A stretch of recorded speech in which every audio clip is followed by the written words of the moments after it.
Louvado seja nosso Senhor Jesus Cristo, para sempre seja louvado. Seja bem-vindo mais uma vez ao canal Denis o Católico. Meus amados irmãos, esse vídeo aqui não é um vídeo muito comum que eu coloco no canal, porque o propósito do canal é fazer o nome de Jesus e da sua igreja mais conhecido e amado.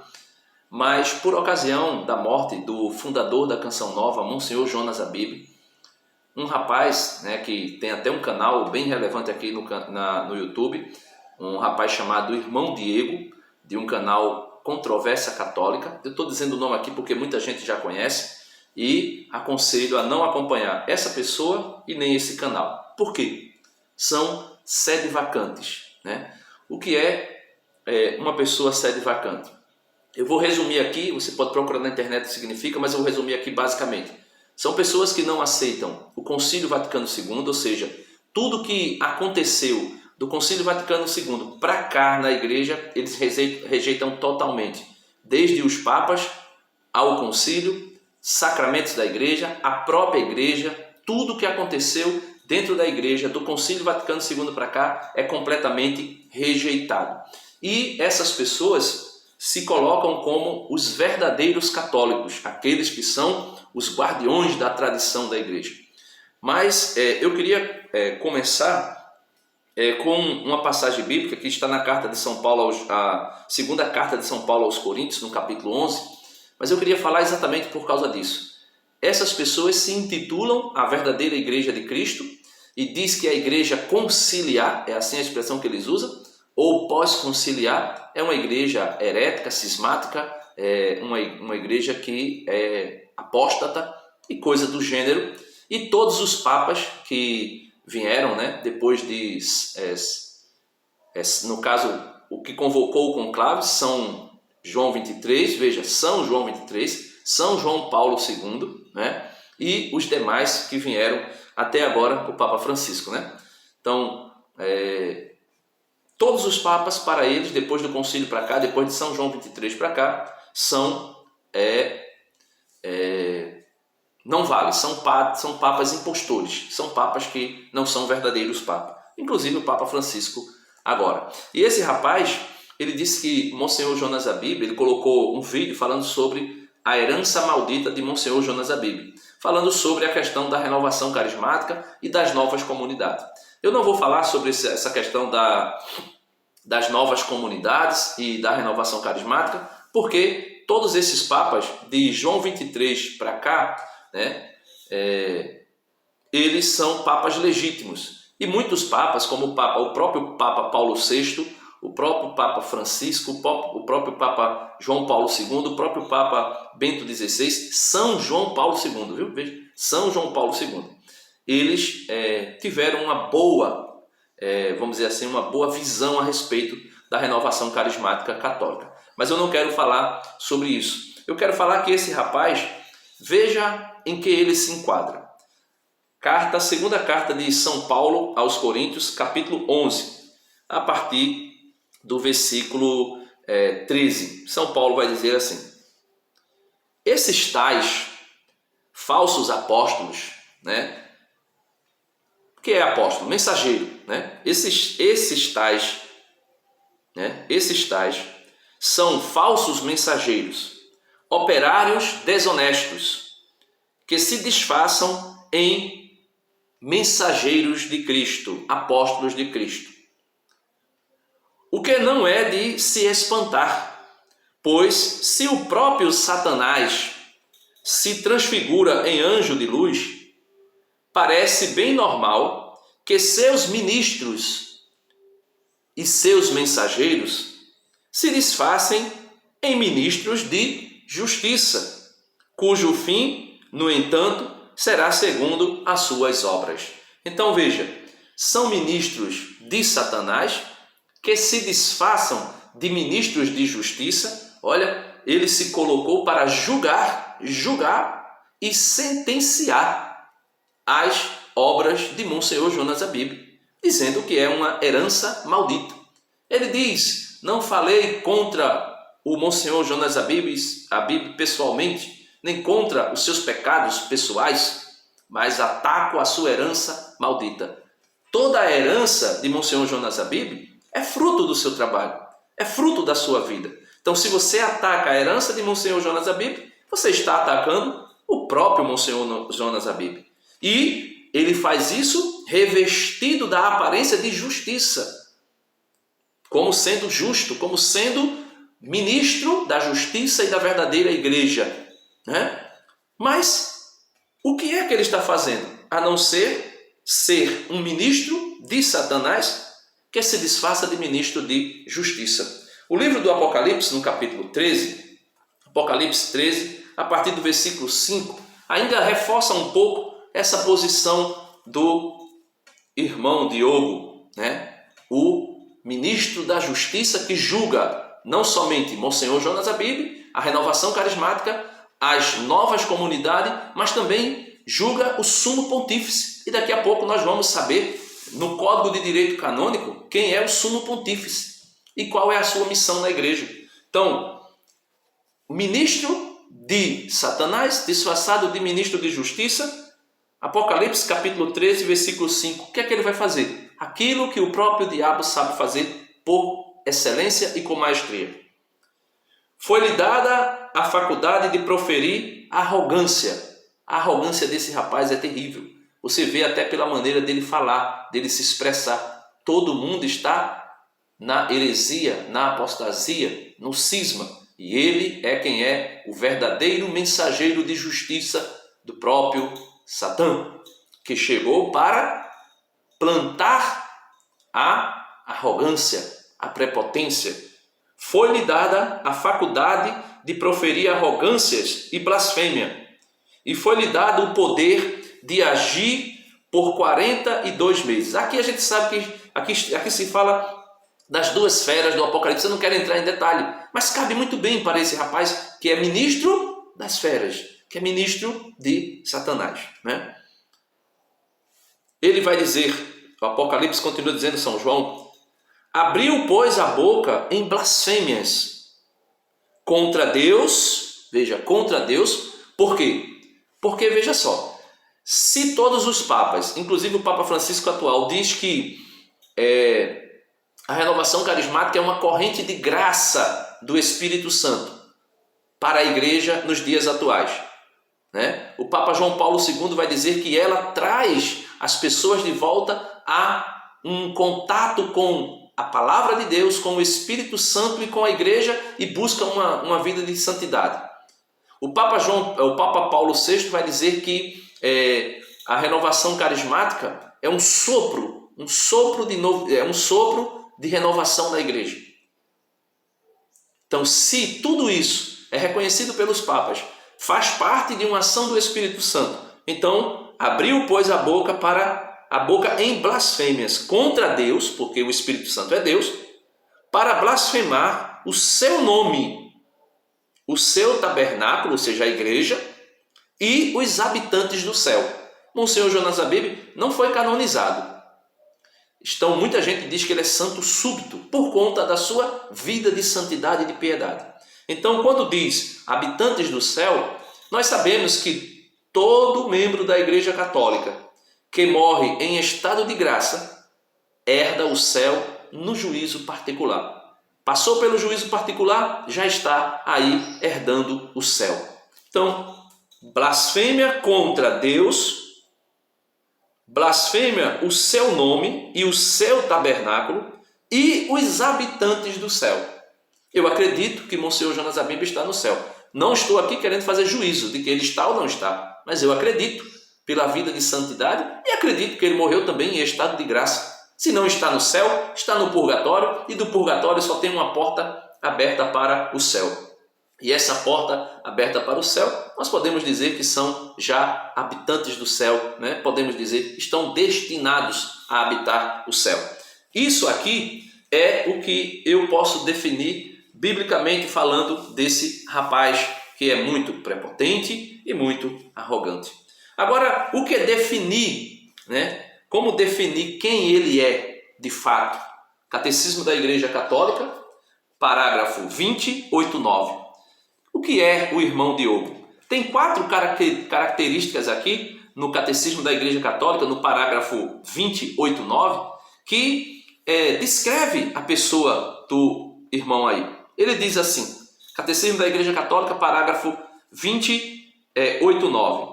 É um incrédulo. O que é a incredulidade? É a negligência da verdade revelada ou a recusa voluntária de lhe dar o próprio assentimento. Né? Então, todo aquele que negligencia a verdade revelada ou recusa voluntariamente de lhe dar o próprio assentimento, ou seja, recusa a verdade e não aceita a verdade. A verdade revelada, a verdade foi revelada, né?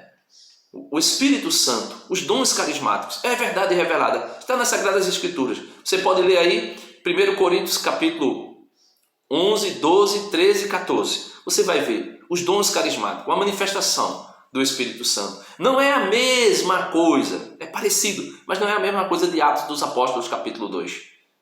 Porque até isso eles confundem, né? Então, quem é um incrédulo? É aquele que negligencia, né?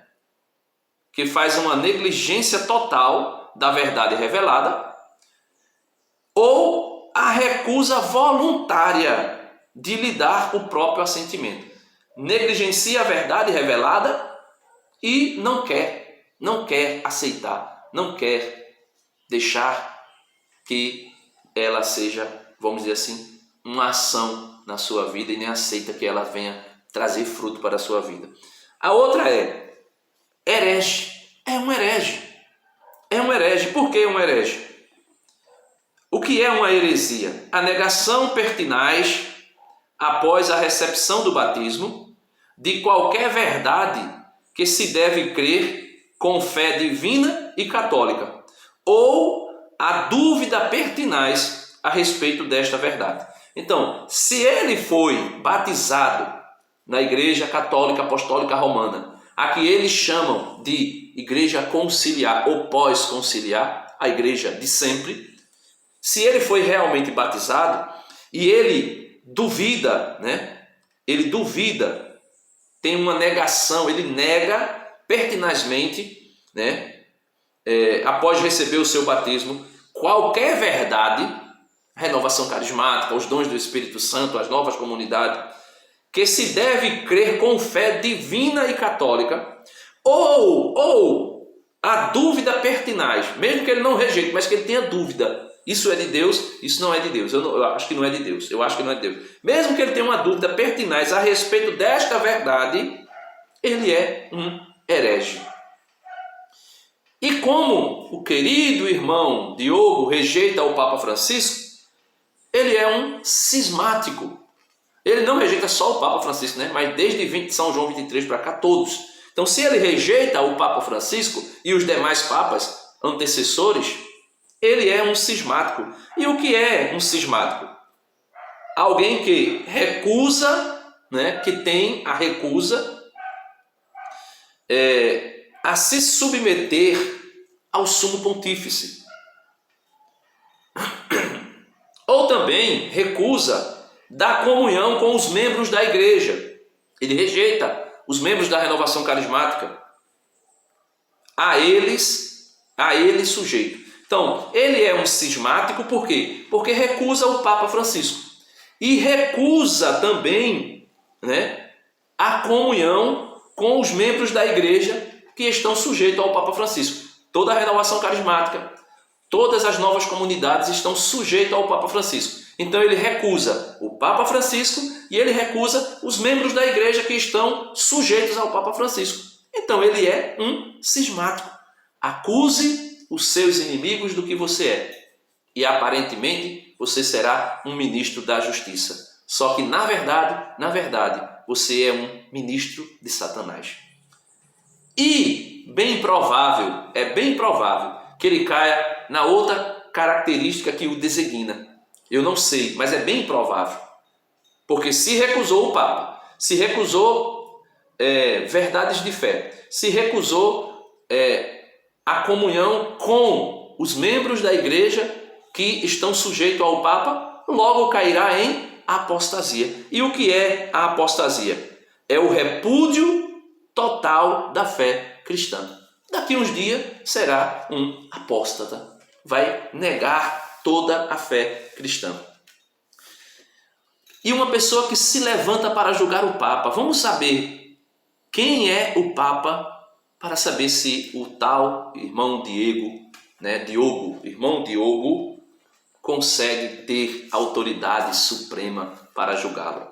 Código de Direito Canônico, a segunda parte, da Constituição Hierárquica da Igreja, seção 1, da Suprema Autoridade da Igreja. Quem é a Suprema Autoridade da Igreja? Capítulo 1, do Romano Pontífice e do Colégio dos Bispos, Cânone 330. Cânone 330. Assim como, por disposição do Senhor, São Pedro e os outros apóstolos constituem um único colégio, de modo semelhante, o Romano Pontífice, o Papa Francisco, sucessor de Pedro, e os bispos, sucessores dos apóstolos, os bispos legítimos, não são os cismáticos, estão unidos entre si. Então aqui forma-se o colégio apostólico, onde os bispos, sucessores dos apóstolos, estão unidos ao bispo de Roma, Papa Francisco, sucessor de Pedro, formando aí o colégio apostólico. Mas vamos ver ainda quem é o sumo pontífice. Cânone 331. O bispo da Igreja de Roma, no qual perdura o munus concedido pelo Senhor, singularmente a Pedro, primeiro dos apóstolos, para ser transmitidor a seus sucessores, é a cabeça do colégio dos bispos. O Papa é a cabeça do colégio dos bispos. Vigário de Cristo. E aqui na terra, pastor da Igreja Universal. Pastor de toda a igreja. E esse mocinho acha-se no direito de destituir o Papa e dizer que a sede está vacante. Por quê? Porque ele é o novo Papa.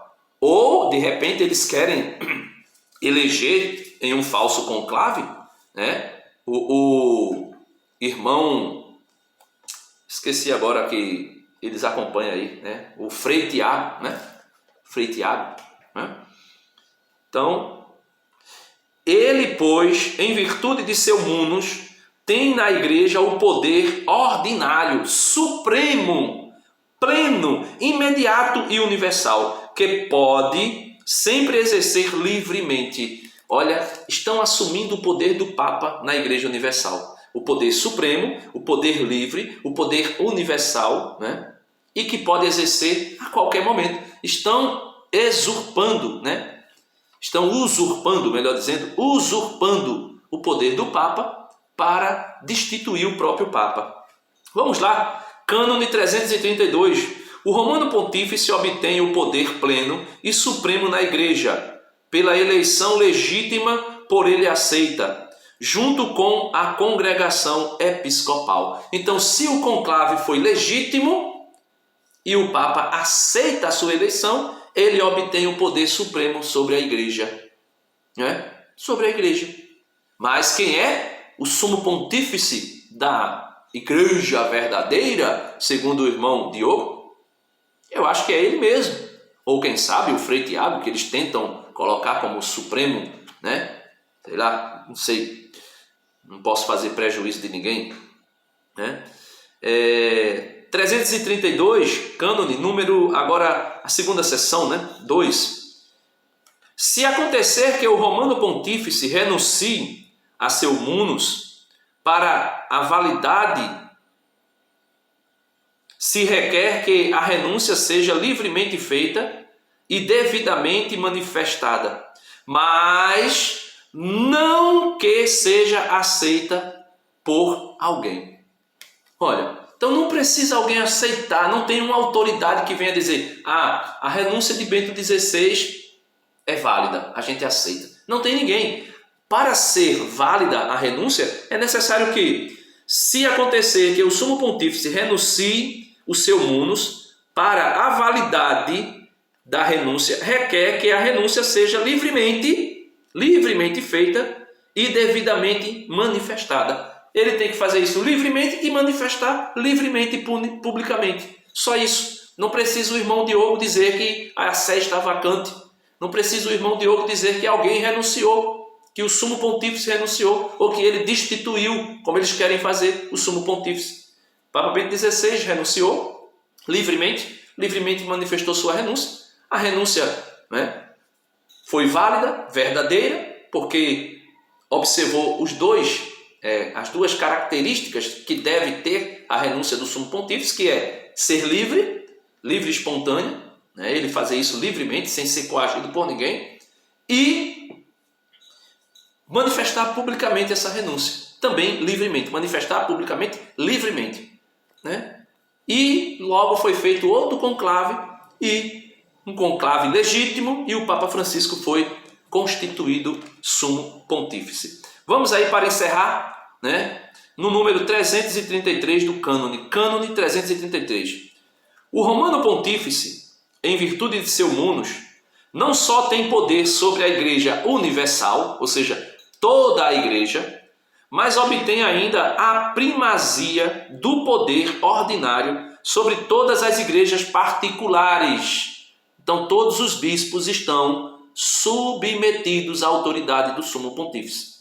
Mas o irmão Diogo, o novo Papa, não quer se submeter à autoridade do Papa Francisco. E entidades que as congreguem, todas as entidades, tudo que congregue uma igreja particular, deve obediência ao sumo pontífice, né? E é dito, pelo qual é, ao mesmo tempo, reforçado e definido o poder próprio, ordinário e imediato que os bispos têm sobre as igrejas particulares, confiada ao seu cuidado. Então, o sumo pontífice, o Papa Francisco, o Papa São João XXIII, São Paulo VI, São João Paulo II, São João Paulo I, né, se eu não estou enganado, São João Paulo II, Bento XVI e o Papa Francisco. Eu acho que a ordem é essa. Não me lembro. Também não sou obrigado a lembrar tudo aqui, né? Mas não me lembro. Mas todos eles são considerados pelos irmãos sedevacantes, irmãos aqui para ser educado, são considerados hereges, são considerados impostores, são considerados, né, ministros impostores da Igreja de Cristo e que conduzem uma igreja falsa. Olha que prepotência, olha que arrogância. Mas, meus irmãos, o que dizer? O que dizer de alguém que rejeita a igreja, rejeita o Papa? O próprio Jesus responde: quem vos ouve, a mim ouve. Quem vos rejeita, a mim rejeita. Deus abençoe você e até o próximo vídeo, se Deus quiser. Não dê crédito, não acompanhe esse tipo de canal no YouTube, que está fazendo um desserviço na igreja, pior do que os protestantes, porque os protestantes, pelo menos, se declaram contra a igreja publicamente, inimigos da igreja publicamente, mas esses indivíduos, eles se disfarçam de ministros de justiça, de apóstolos da verdade, quando na verdade são ministros de Satanás, disfarçados, como o próprio Satanás se disfarça de anjo de luz. Deus abençoe você e até o próximo vídeo.